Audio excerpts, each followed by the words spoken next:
What's up, Suplex Rumble family? If you weren't watching Money in the Bank 2025, you missed one of the most explosive moments in recent wrestling history. Roman Reigns just turned the wrestling world upside down, and the entire arena lost their minds. I'm talking about a reveal so shocking, so unexpected, that social media has been on fire for the past 24 hours. Before we break down every single detail of this earth-shattering moment, smash that like button, hit subscribe, and ring that notification bell because you do not want to miss our coverage of what happens next. Let's dive in. Alright, fam, let's set the scene. Money in the Bank 2025 was already stacked with incredible matches, ladder spots that defied gravity, and championship implications that could reshape the entire landscape of professional wrestling. But nobody, and I mean nobody, saw what Roman Reigns had planned. For those who've been following the Tribal Chief's journey, we know he's been navigating some turbulent waters lately. After his historic championship reign, after the fractures within his family, after the betrayals and the battles, Roman has been somewhat of a lone wolf. The bloodline has evolved, changed, and at times, it seemed like the original Tribal Chief was standing alone against the world. The wrestling community has been buzzing with questions: who can Roman trust? Will he rebuild his faction? Is he better off as a singles competitor? We've seen him in intense rivalries, we've witnessed his resilience, but something felt different heading into Money in the Bank. There were rumors, whispers in the locker room, cryptic social media posts, but nothing could have prepared us for what actually went down. So here's how it all unfolded, and trust me, every second of this was cinema. Roman's music hit, and the crowd's reaction was already electric, that mixture of cheers, boos, and pure anticipation that only the Tribal Chief can generate. He walked down that ramp with that intensity, that aura that makes him one of the most compelling figures in wrestling today. But here's where things got interesting. As Roman stood in the ring, microphone in hand, addressing the crowd about his legacy, about his next move, about acknowledging him, the lights suddenly cut out. The arena went dark. You could hear the collective gasp from thousands of fans. And then, boom, the music hit, but not just any music. A remixed version of that iconic Shield theme that sent shockwaves through everyone watching. When those lights came back up, Roman wasn't alone anymore. Standing on either side of him were two massive figures, dressed in tactical gear reminiscent of the Shield's legendary look, but with a modern, more aggressive edge. The crowd erupted. But here's the kicker: these weren't former Shield members. This was something completely new. Roman had assembled a fresh coalition of warriors, his own hand-picked enforcers, creating what he's now calling the new Shield. The symbolism was powerful. Roman, standing in the center, flanked by these two intimidating forces, all fists raised in that iconic Shield pose. It was a statement. It was a declaration. It was Roman Reigns rewriting history on his terms. Now, the internet has been exploding with theories about who these individuals are. Based on their build, their presence, and the way they carried themselves, we're looking at serious athletes with legitimate combat sports backgrounds. What makes this so brilliant from a storytelling perspective is that Roman isn't trying to recapture the past, he's building something new. The original Shield was about brotherhood, about three hungry competitors fighting their way to the top. This new Shield seems to be about dominance, about Roman having absolute loyalty from warriors who are there to enforce his will.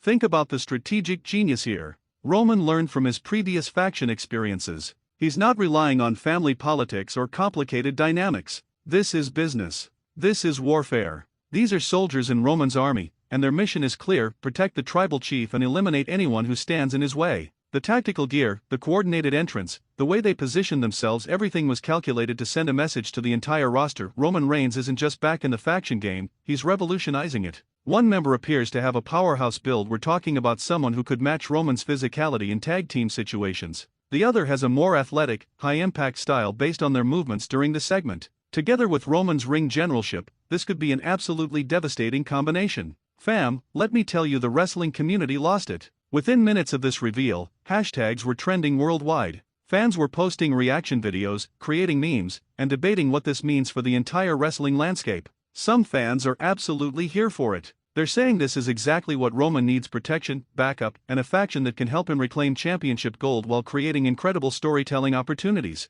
The nostalgia of the Shield combined with fresh faces? That's money. Others are more skeptical. There's a portion of the fanbase saying that Roman's best work has been as a solo act, and that creating another faction might dilute his star power. They're worried about whether these new members can carry their own weight on the microphone and in high-pressure situations. But here's what everyone agrees on: this was shocking. In an era where rumors and spoilers leak constantly, the fact that this reveal was kept under wraps shows incredible discipline from everyone involved. That's how you create genuine surprise in modern wrestling. The comparisons are already flowing. How does this new Shield compare to the original? To the Bloodline? To other legendary factions? These debates are exactly what wrestling thrives on, and Roman just gave us months of discussion material. Fan signs at the arena told the story: shock, excitement, confusion, and pure emotion. Some fans were literally crying, whether from joy or heartbreak. It shows how invested people are in Roman's journey. So let's talk about what this means for the wrestling landscape moving forward, because the implications are massive. First, championship pictures just got a whole lot more interesting. If Roman has backup now, every title holder needs to be looking over their shoulder.